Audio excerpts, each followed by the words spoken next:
Welcome to Exploring A Course in Miracles. I'm Emily Perry with the Circle of Atonement, and today I am so thrilled to be speaking to Osheta Moore. Osheta is a bit of a spiritual hero of mine, and so before we get into it, I just want to give a quick background on why that is and how this conversation came to be. For a few years now, I have been looking for peacemaker activists, people who are out there doing the work of fixing systems that are broken, but who are doing that work from a place of spiritual love. And that's a really hard balance to find because, from my experience, we tend to err on one side or the other. We become too harsh in wanting to fix the system, too angry and too impatient with each other, or we become too checked out because that's supposedly the spiritual or the loving thing to do. And I don't have spiritual heroes lightly. The people that I admire in this world are those who truly seek to model the example of unconditional love and active healing, actively working for the betterment of others, because that's what Jesus gave his life to. Martin Luther King called Jesus the world's most dedicated nonconformist. He talked about Jesus's nonconformity still challenging the conscience of mankind and how it's the inner transformation that's required, that transformation of seeing others as beloved, that's required for the outer transformation of our world. This is what we've made our lives about here at the Circle. And when I found you, Osheta, I knew that I had found someone who is also deeply, deeply dedicated to these same ideas. So that's what we're going to talk about today. Quick bio on Osheta. Osheta Moore is a pastor, an author, a spiritual director who is deeply committed to issues of peacemaking and racial justice. She is the co-pastor of the Roots Covenant Church in St. Paul, Minnesota, alongside her husband, and she is the author of Shalom Sisters, Living Wholeheartedly in a Brokenhearted World, and Dear White Peacemakers, Dismantling Racism with Grit and Grace. Thank you so much for being here, Osheta. It's such an honor. Really, it's more than an honor. It's a gift to be able to be with you after the time that we've spent together. I consider you a friend, so I get to just chat with my one of my favorite friends and I know talk before about we peacemaking. before we hit record, I know you have a hard stop, and I was like, "Gosh, we got to start recording because we got to No, get right? on Because with you were this." like catching up. Yeah. I know it's so good to see you again. Okay, so backing up, I found you through your book, Dear White Peacemakers, which I absolutely love. And Jen Hatmaker wrote the foreword for this book, and she said something that, having gotten to know you, I know is true. In the foreword, she said, "What do our leaders care about? This is where they will take us. Our teachers lead us towards their own North Star, and Osheta's is beloved community."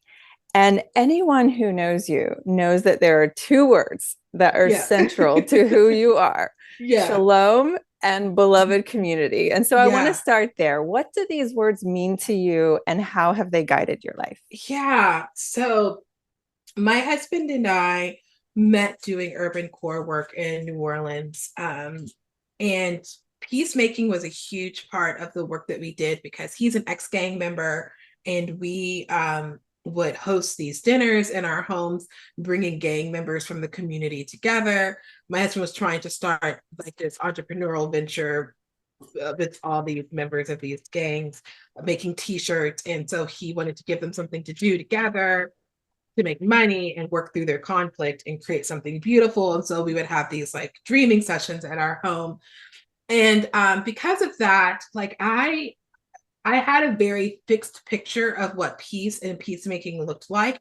It looked like moving into a neighborhood, doing the hard work, being like right in the thick of conflict, mediating conflict. And I really loved that. And it felt to me like it met Jesus's or what I thought Jesus's expectation was when he says, you know, blessed are the peacemakers, for they will be called children of God. I totally felt like a child of God. But then Hurricane Katrina happened and we had to evacuate quickly. I was 8 months pregnant with our second child.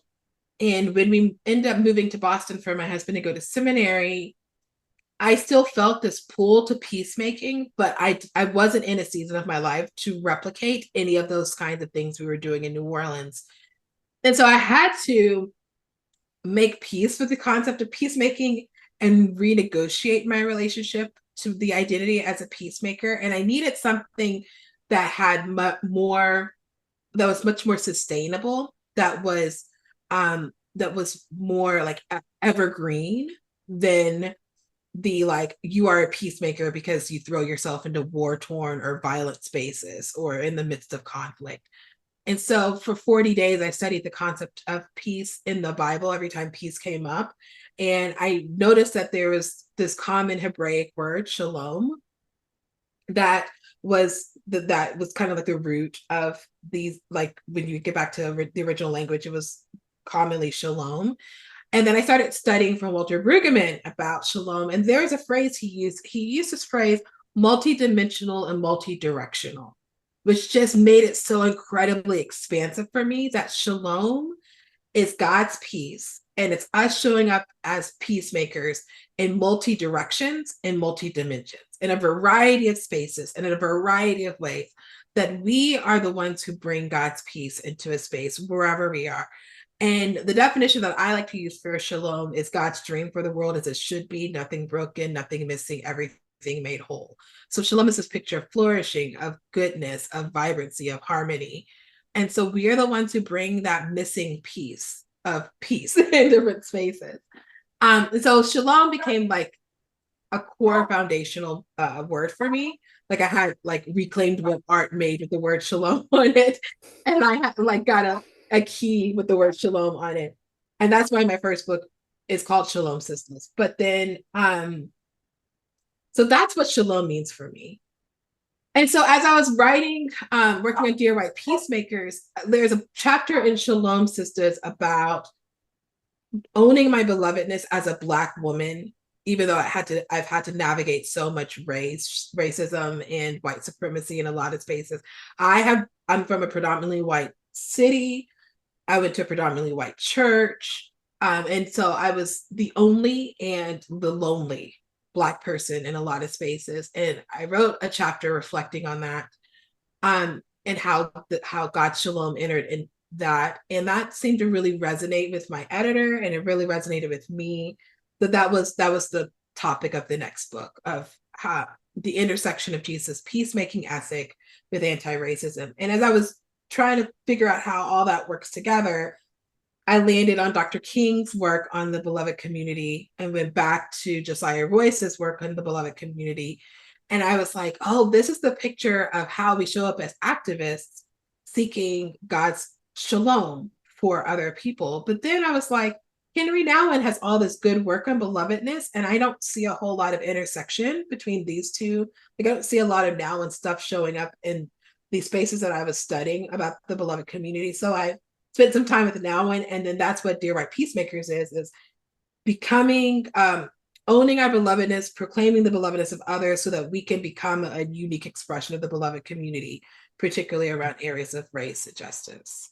Yeah, that's what I got out of your work. I love that definition of shalom, where it's God's vision for the world, everything whole, nothing broken. And it feels like beloved community, seeing each other as beloved is how we get there. Mm-hmm. And I love in Dear White Peacemakers, you wrote, making beloved community my North Star has been the single most impactful and Christ-centering adjustment I've made in all my years of practicing shalom. And I could not agree with that more. I know that you're not all that familiar with A Course in Miracles, but the Course is a spiritual path where we find our way home to God by seeing the inherent holiness, equality, and worth in all beings without exception. In the Course, we look past through what is ultimately unreal, like our personalities, what we do in these bodies, our behaviors, and even our character, to that invisible divine reality in the other person. And that's the basis on which we forgive and love and heal. And your work is the closest I have seen to that idea, or among the closest that I have seen to that idea. And so I'm just wondering, how did you get to that place where the belovedness of the other person is not in question? Like, how did Yeah. you arrive there? Whew, I would say that it was there were two or three key moments that helped me fully lean into what I call enemy love, or loving your enemy, so that I can call them God's beloved and proclaim their belovedness. And you have a good definition of enemy. Yes. So thank you for that. So when I think of my enemy, because we don't typically like walk around saying like I have my enemy. Like we're not Marvel superheroes waking up with like the super villain that's our, like that's not how we move through our world, right? We don't think of ourselves as like poised to have enemies or desirous of like keeping or holding an enemy. At least I'm not like that, and most of the people I talk to don't think in terms of like I myself and I have an enemy.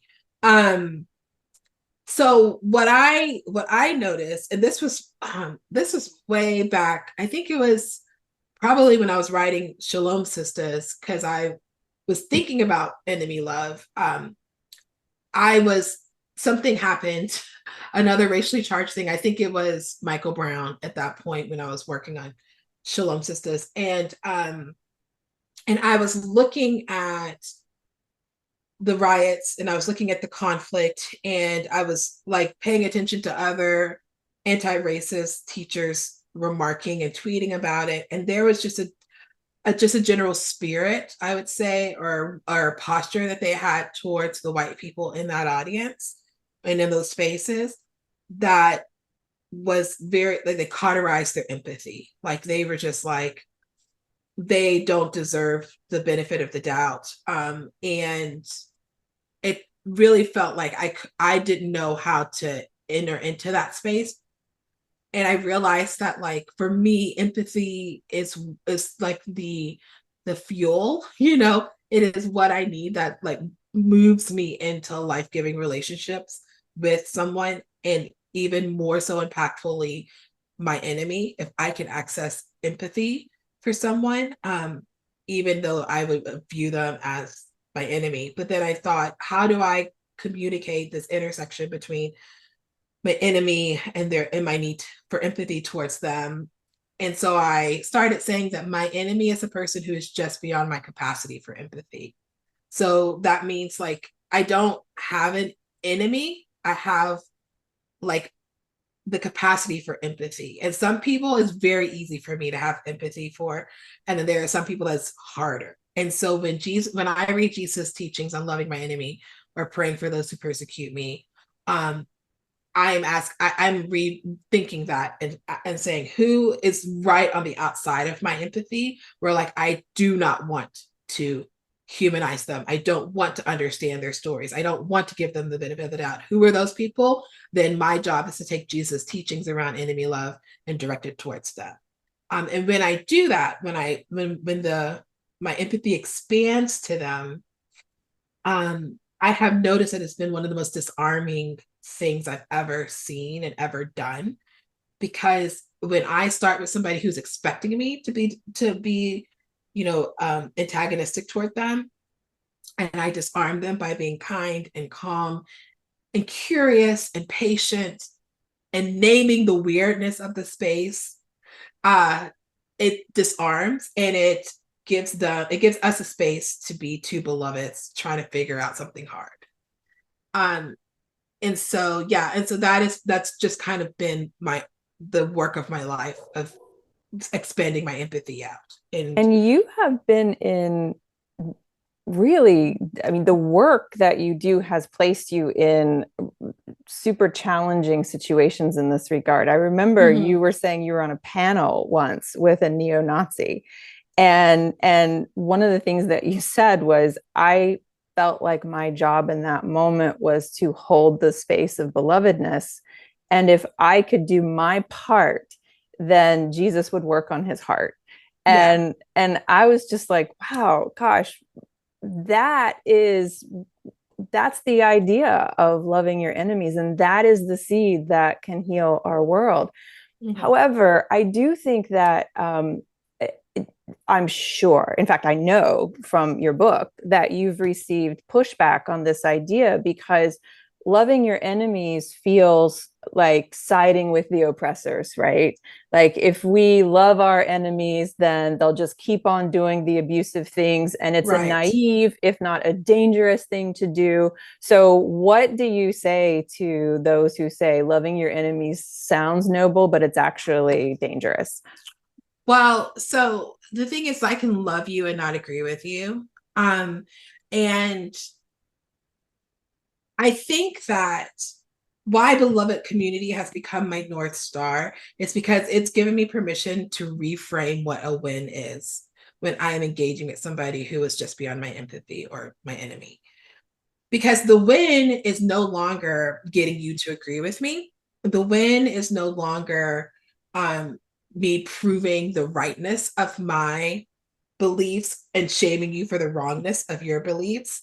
The win is leaving the door open for ongoing conversation and collective transformation. So when I'm in a conversation with somebody, like I remember having a conversation with somebody, a director of a nonprofit, who did something that I found was problematic, racially problematic. And I remember talking to different mentors and other like anti-racism teachers who I trust, talking to them and asking for advice going into that conversation. Um, I got a variety of responses, but a lot of them were like, don't lose any ground. Like hold him accountable. Like make him see and what he did was wrong and all these things, right? And that didn't feel right to me. It felt like if I went in like that, that was me actually being violent in that conversation. And violence begets violence. If I went in trying to prove to him how wrong and how bad of an ally he was just going to push back harder with all the reasons why he's a good ally, or shut me down. Like, well, I guess you're not, you don't really see, or you're not really committed, or do all these things, right? And so I chose to go into that conversation with a lot of empathy, a lot of um, questions. But I also went in with very clear um, I statements about how that experience affected me as a Black woman, and um, and questioning statements about like what could he do better. And I think that for me was a good balance of going in and loving my enemy, but also holding them accountable to the Mm-hmm. harm that they've perpetrated and the responsibility that they have. And I would also say, I would add kind of just a little caveat to that, is that I was going to him as the executive director of a nonprofit, which which is mostly run by white people doing work with brown and Black communities. He has a responsibility to be held accountable. And so enemy love in that instance is not just like loving and tending to him, but it's also loving him and trusting him enough as a leader to say this is your responsibility and you need to do better. If I were to just have a conversation with like a friend one off, I would be like, or one on one, I would say I would use more I statements, but I would also be like, are you open to more conversations about how this, how we could do better together? What does this look like for us in the future? I wouldn't be as like stark in my Mm-hmm. holding them accountable. Does that make sense? So I think the Yeah. social location and responsibility of the person I'm interacting with determines what enemy love looks like in that instance. And also, there's the line that you don't create peace by adopting the tools of the oppressors. Right, Audre Lorde. Yep. Yep. And Yep. and so we have to realize that if we want to create peace, we can't do that through shame, blame, and attack. No. And so you have to find a better way. Right. And the better way is coming in and recognizing that we're both hurting here, and Yep. how can we find our way through. Yep. I love the reframe on winning that you talked about earlier. Like winning is keeping the door open, losing is slamming it in each other's face. Yep. And I think that's why so many of us are afraid to talk to our, our uncles or talk to our family members about politics or things like that, because it does feel very much like you got to pick a side and your side has got to win.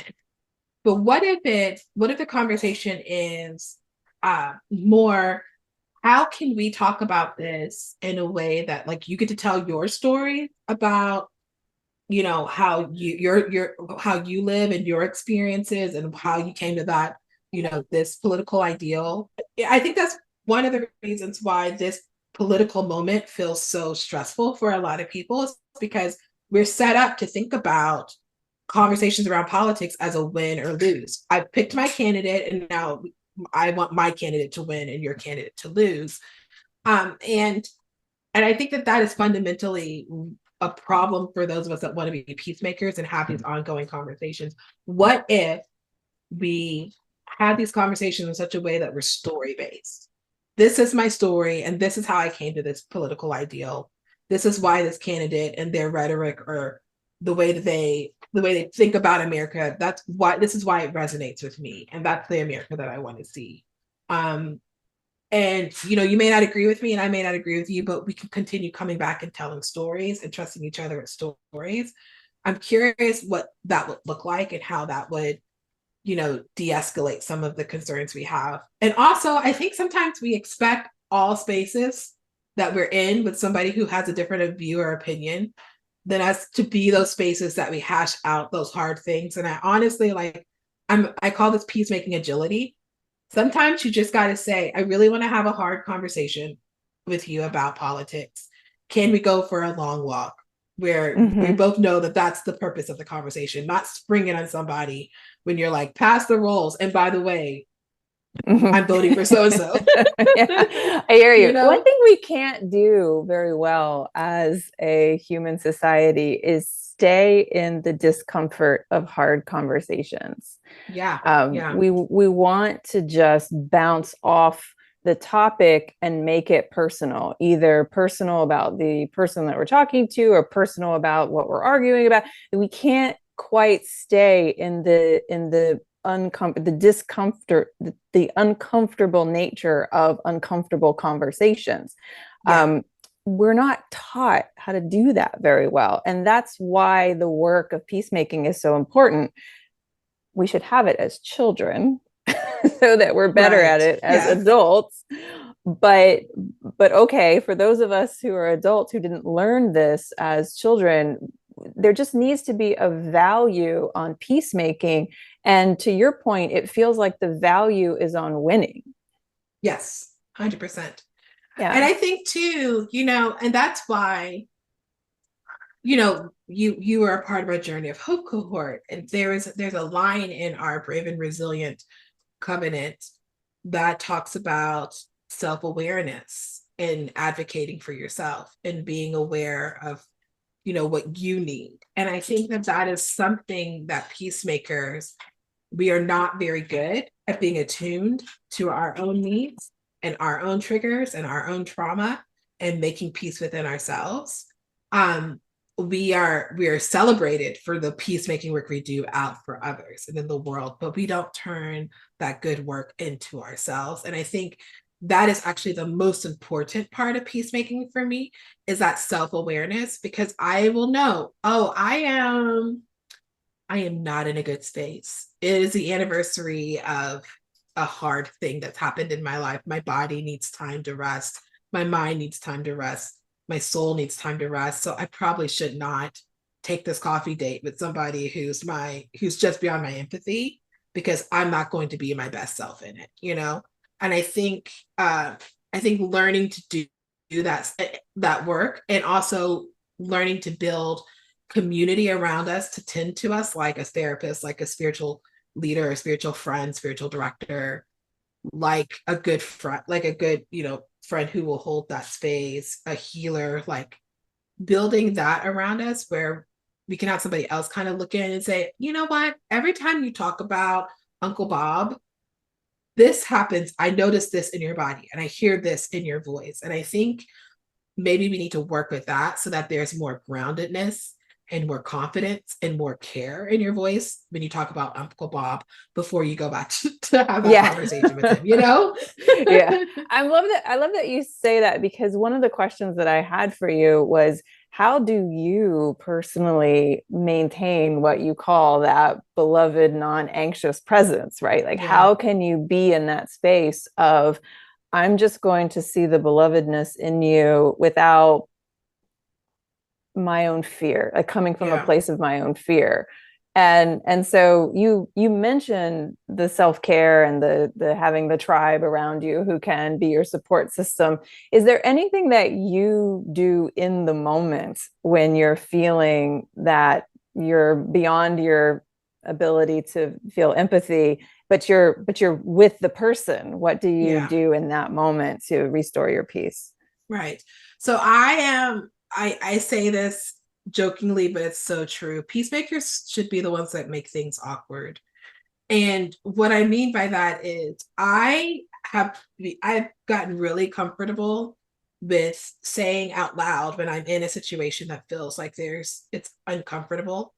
Um, you know, I feel really dysregulated right now, or I feel really flooded, or I have a lot of feelings about what you just said, and I'm not quite sure how to respond. I'm actually like thinking through what you just said. Is it okay if we table this conversation and come back another time? And I promise you they'll come back to you. But I think right now I'm not going to give you a really great reaction response because I'm going to be reacting to what you just said. Like I've learned to be that awkward person. And my husband and I do this all the time. We've built that trust with each other that I can now do it with strangers, where I'm just like, oh, you know what you just said, it's so interesting. It makes sense in some ways, but it doesn't feel right for me. And I need some time to think through that. I think we are so conditioned to be like debaters, and we are not conditioned to be beloveds, to Mm-hmm. love others. Like we don't know how to do that. And I think clarity is kindness, like Mr. Rogers says, and being clear in the moment of like, I feel off. And so I'm not going to be my best self in this conversation. Can we come back to it? That's what I would do initially. But You even have also, a buzzword with your husband, yeah, right? yeah, yeah. We do have we will sometimes say Zim Zim, um, and that's kind of like a oh, I'm feeling off, uh, and uh, and so yeah. But I would say like but so much of what your question also has like baked into it this work that I've done to know what when my body, because I think what happens is we feel that rush and we feel like that we think that rush is the adrenaline to go in and fight. And so we go in and fight, you know? But I have learned to tell myself that that rush is telling me that I am overwhelmed and I am flooded and I am not going to be my best because I don't want to fight. So learning to tell myself like, oh, I'm feeling that and the impulse is to fight, and I de-escalate in myself by saying, yeah, I'm not going to fight. I'm going to take the time I need. And then I'll like go home and like bake up a storm because I have a ton of energy, you know? Yeah, I love that idea that the adrenaline that we feel, we interpret as just get in there and win, but we could feel it and reinterpret it as, actually, you need to pause right now. That Right. rush means stop. Mm-hmm. And boy, would our behaviors be more wise if we could actually do that. Yeah. Yeah. Yeah. Yeah, I mean, I remember my therapist telling me this, and it's been one of the things I come back to. She was like, "We don't have saber-toothed tigers anymore, Osheta. Like, Mm-hmm. there's no need for us to have that level of aggression and reaction." She was talking about my anxiety and how like it just makes my anxiety sometimes makes me the worst person to be around because I'm trying so hard to fix everything. And so she was like, yeah, you are fighting a saber-toothed tiger and we don't have those anymore. And so Yeah. that's kind of what I tell myself is like the other person on the other side is not a prehistoric predator. That is a beloved. And I need to respect them. Yeah, when I used to be a mindful leadership coach, and one of the things that I would tell my clients was the quicker your decision, most likely the less wise it's going to be. Exactly. Yeah. Because if you feel triggered and then you just snap, you're going to say the thing that you have to clean up later, and you might even do the thing that damages the relationship forever. And Yeah. so, did you want to say something to Well, that? yeah, no, because actually, well, this is kind of not. So I have something called the three touch rule. Whenever I go out and whenever I'm shopping, if I come across something that I wasn't planning on buying, but I'm like, oh my gosh, I really want that. I have a three touch rule, meaning like if I touch it and I look at it, I'll put it down and then I'll go and like do the rest of my trip. And if I'm still thinking about it, like my brain is still touching back, like I'll go back and I'll like look at it a little bit more, then I'll leave it, like check out, and then my brain's still thinking about like touching back to the thing. Then I'll go back to the store and hold it one more time and be like, okay, yes, this can come into my life. And like that, doing that like with my shopping has taught me exactly what you said. It's like my impulse, the decision that I want to make with that flood of like, dopamine or adrenaline or whatever it is in that moment is probably not the best decision to make. Like give myself three touches, like 3 Mm-hmm. opportunities, like come back to it. And if I do come back to it, then it's mine, to like deal with. And sometimes I feel like that with conversations with somebody who is my enemy, they may like post something online and I might want to be like, I need to say something, or they might say something when we're out for drinks and I'm like, I need to like call them out right now. But maybe like I just take that in, I process that, I go away, I think about that, and then I come back to that person and say, hey, you said something over drinks. I really would love to talk about when can we get together. You go away and then you come back to the actual time you talk. Like take the time you need to tend to Mm-hmm. your belovedness so you can proclaim the belovedness of others. And that's it. That's really the secret of life, I think, and the secret of spiritual life, which is you take that space from when you're triggered and when you respond, but you fill it with God. Mm-hmm. And you fill Mm-hmm. it with a way to see the other person that allows you to transcend whatever it is that they did and restore that belovedness. That's what I Yeah. admire so much about your work, is that you're always trying to find that place where the belovedness of the other person is restored no matter what. And I know you have to go here pretty soon, but just a couple more questions for you. Sure. Yeah, we're good. The You're a spiritual director in Mm-hmm. addition to all the many other hats that you Yes. wear. Yes. and Yes. and so I'm just curious, as to, we have a lot of people in our audience who are interested in becoming spiritual directors or having a spiritual director. And from your experience, what do you say makes for a good spiritual director? What kind of spiritual director are you trying to be? Mm. And what's the journey that you want to walk people through in your spiritual direction? I will take your second question and then move into your first because I think that's kind of how my brain is working right now. So my journey into spiritual direction came because I attended a conference, and one of the like perks of an early registration was that you got an hour with a spiritual director. And I kind of knew what that was because the church I was going to had this thing where members could have a spiritual direction session with 3 spiritual directors once a year, where 3 people just kind of sit and you talk about where you've been with God in that past year, and they pray with you. And but it was like tied to my membership at this church, so it wasn't like an ongoing spiritual formation or care thing. So I went to this conference. My kids were really really little, and my husband's training to be a pastor. We've been in ministry our whole life, or most of our whole lives. I was really feeling disconnected from God because I wasn't doing ministry. I was a parent, which is a kind of ministry.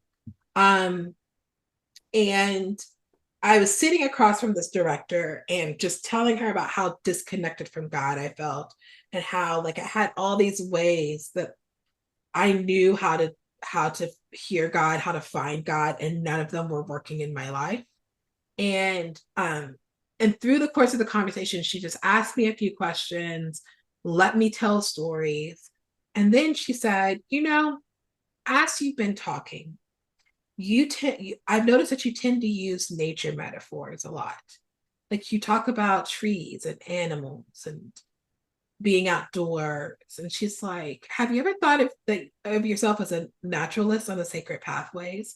And I never heard of that language at all. And I was like, what do you mean? She was like, oh, there's all these different ways that you can connect with the divine.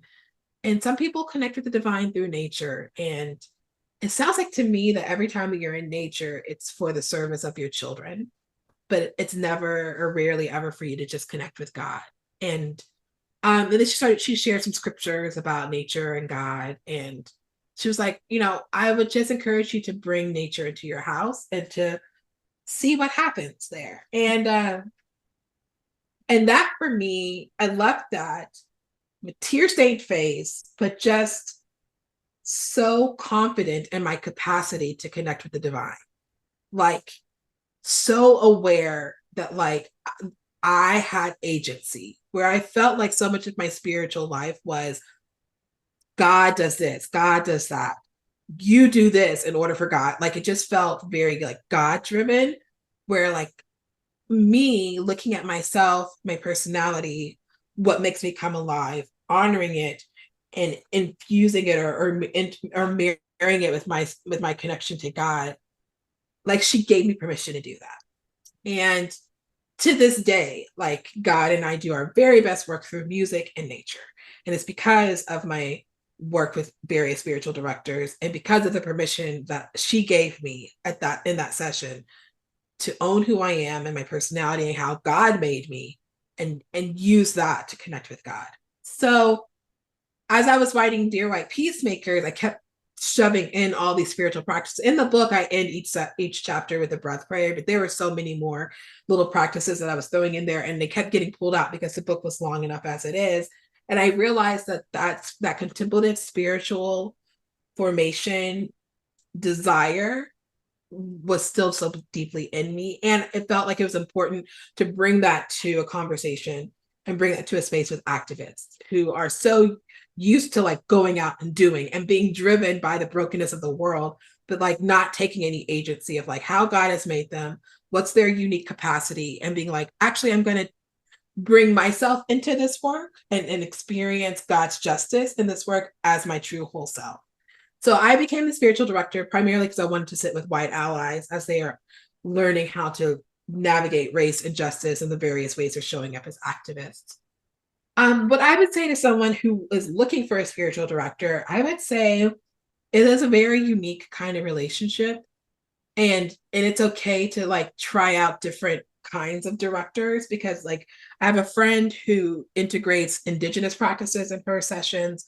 I have another friend who brings in yoga. I have a friend who used to be a therapist. And while spiritual direction is not therapy, she has some insight on our brain and our spirituality that she's able to bring into sessions. And so I think that's one thing. It's like, find a couple of spiritual directors that you want to try, and if they offer a free consultation or even a free session, and tell them like, hi, I'm trying out various spiritual directors and trying to find somebody to companion me in my spiritual formation.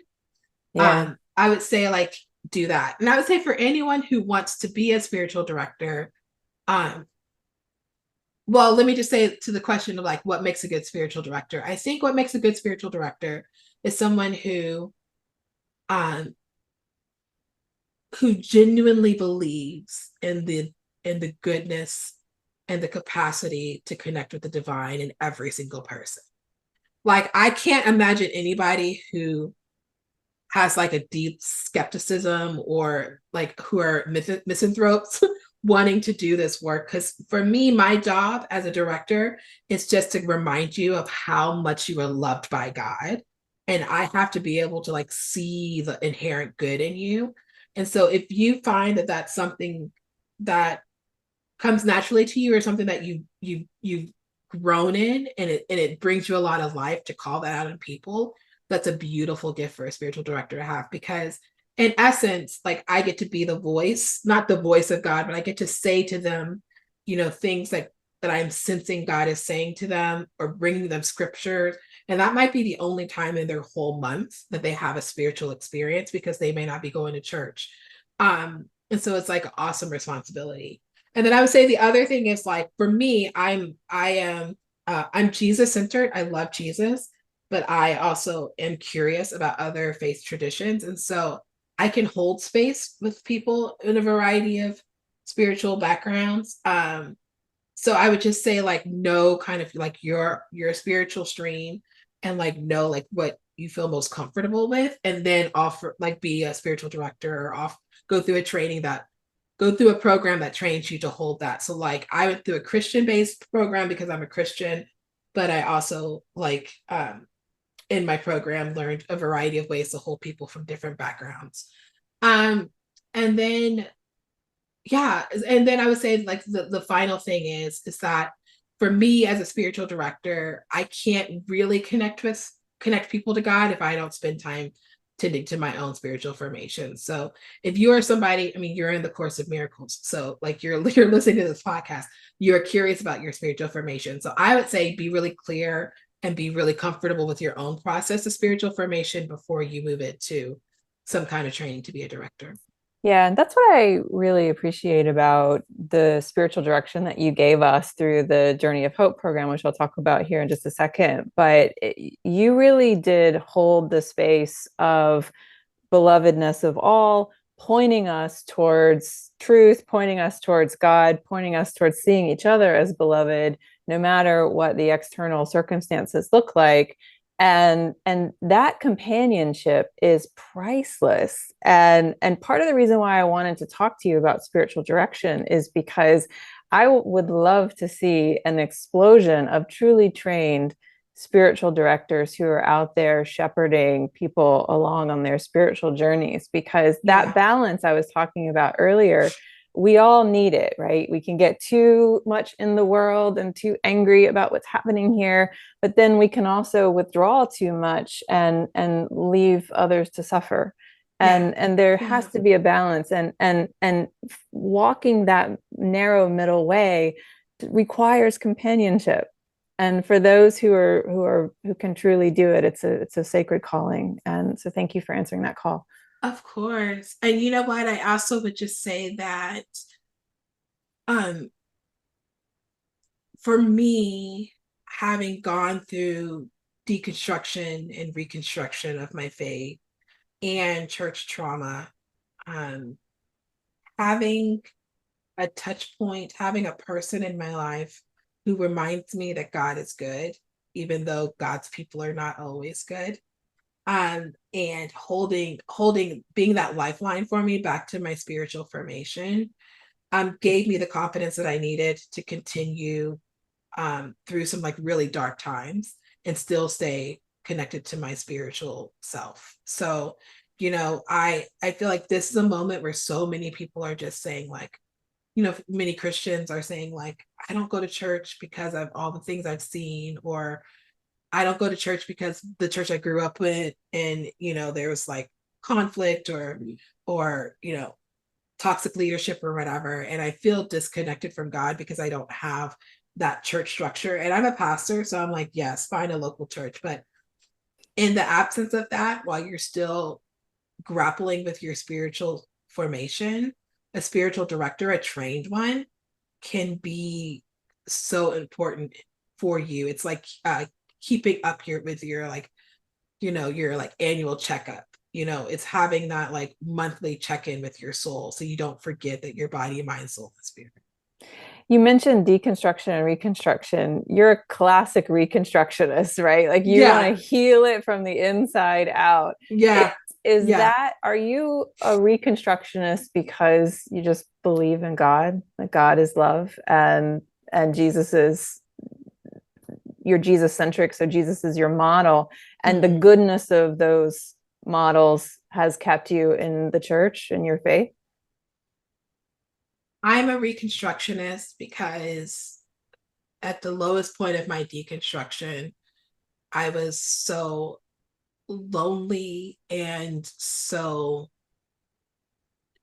disconnected from my true self. I was so angry and so lonely, and I didn't like who I was.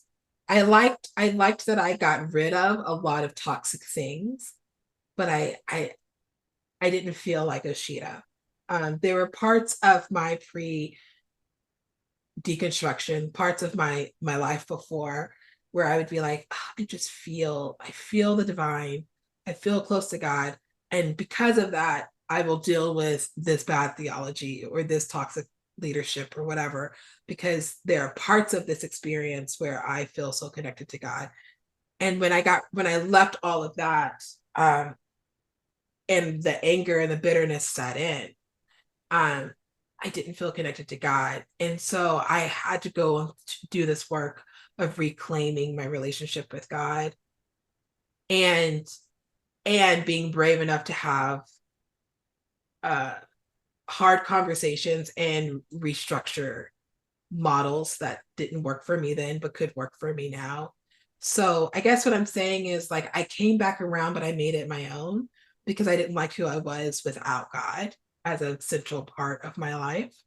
Um, and it's not that the model, I'm beholden to it so much as the the beauty of life-giving relationships with other Jesus-centered people.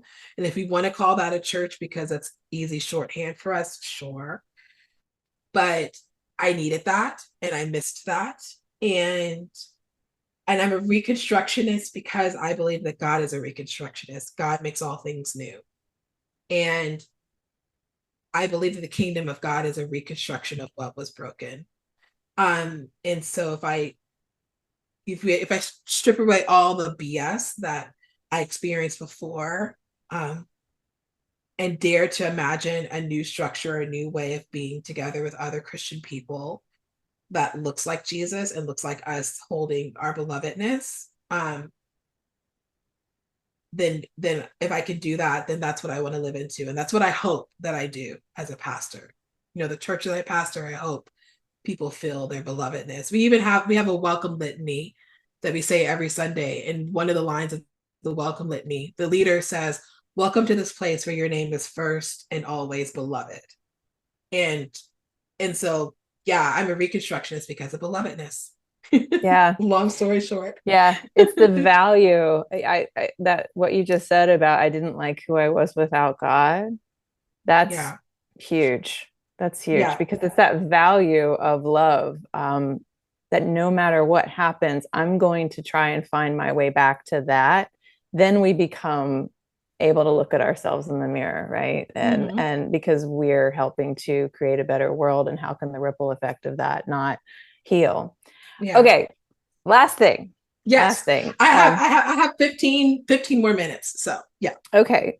Okay. Well, the next to last thing, because I what you're saying about the deconstruction and reconstruction of the church reminds me so much of what's happening in our nation right now. There's a lot of people who listen to this from around the world, and I get into a little bit of trouble when I'm too America centric. But at the same time, there's something happening here that is I've never seen in my lifetime. And it feels like there's a fabric of the country that's being pulled apart, Yeah. where whether it's the political arguing, whether it's the rise of authoritarian Christianity, whether it's the racial divisions that we've never healed, um, you have been bravely in there in this election season, just trying to get people to see the belovedness of all. And so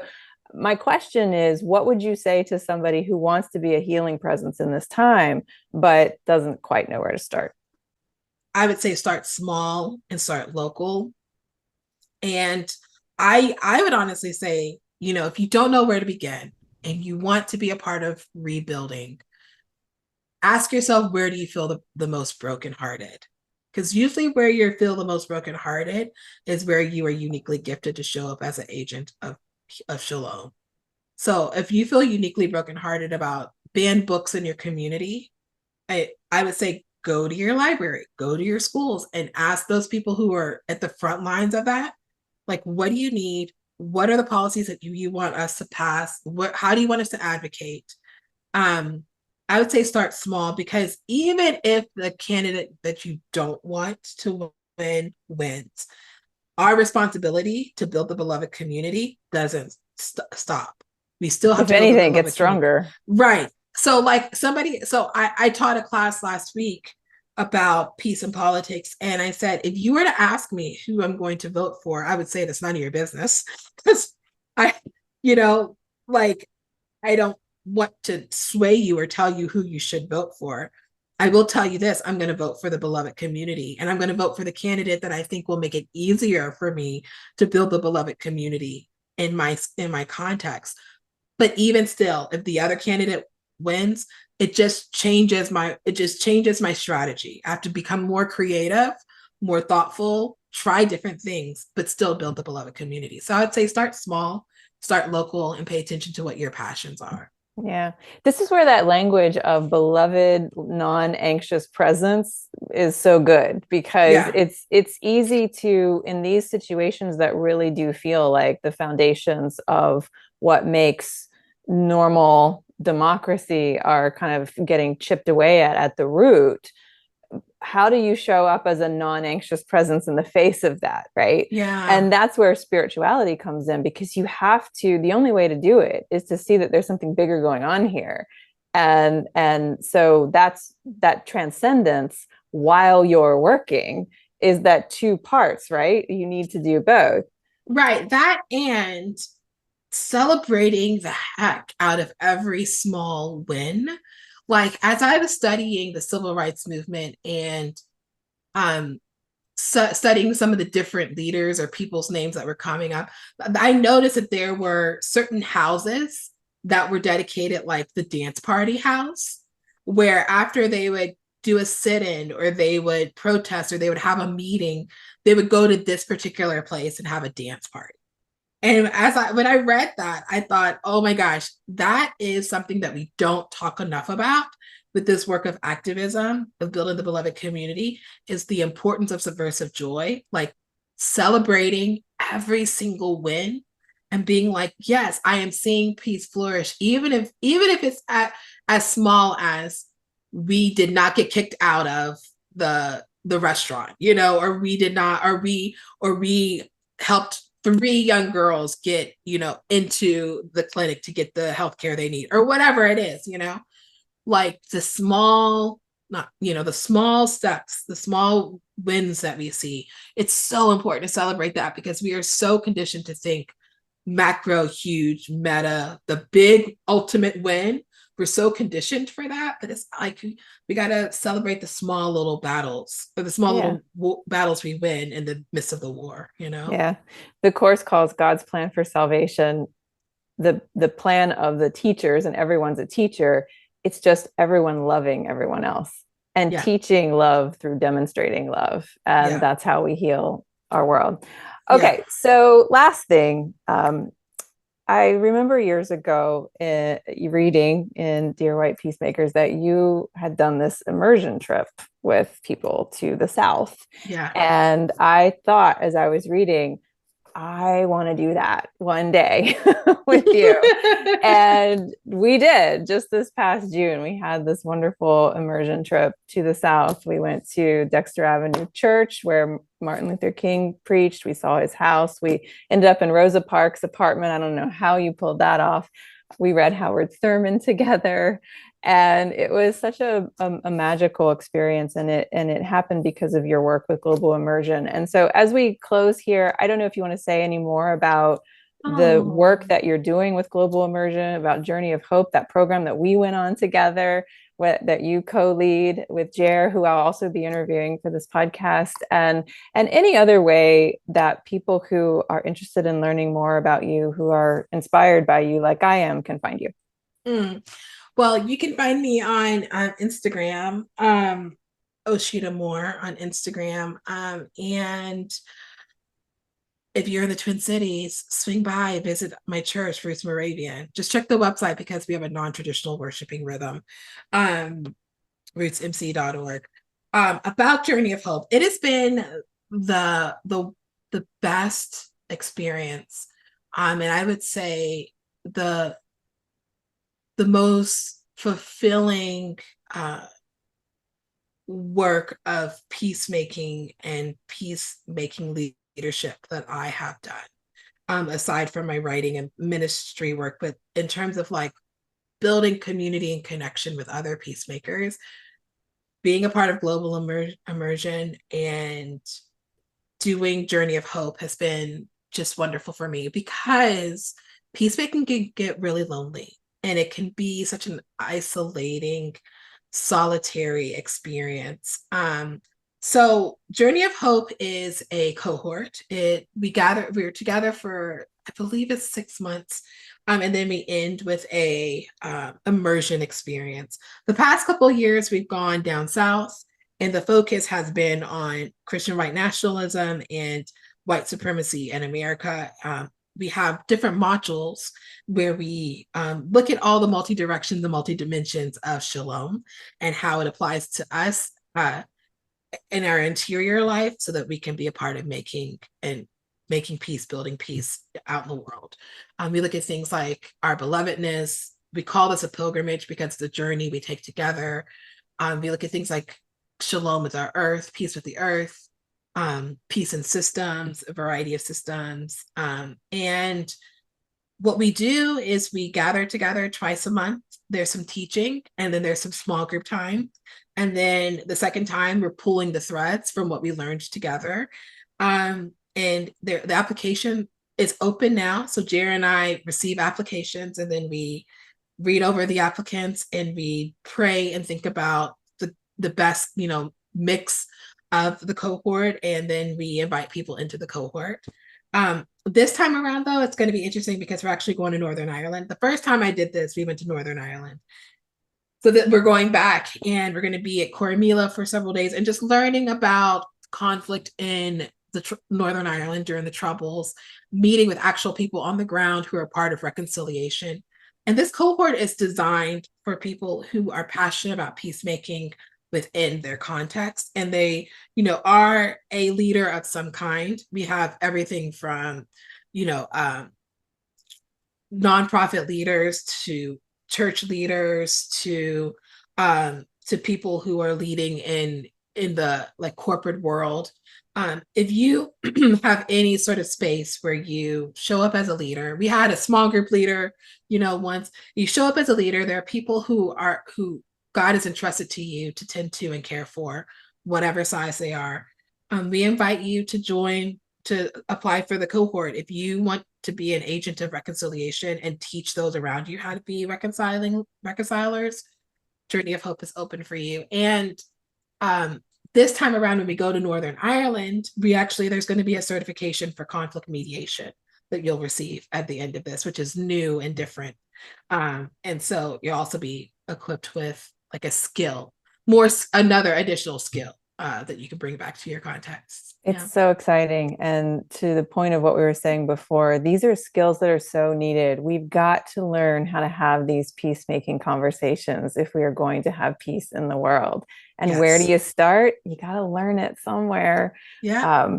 Thank you for all the work that you do in the world. Thank you for your work with global immersion. I have a funny little aside in the interview that I did for Journey of Hope. It's like, why do you want to be part of this program? I was like, Osheta.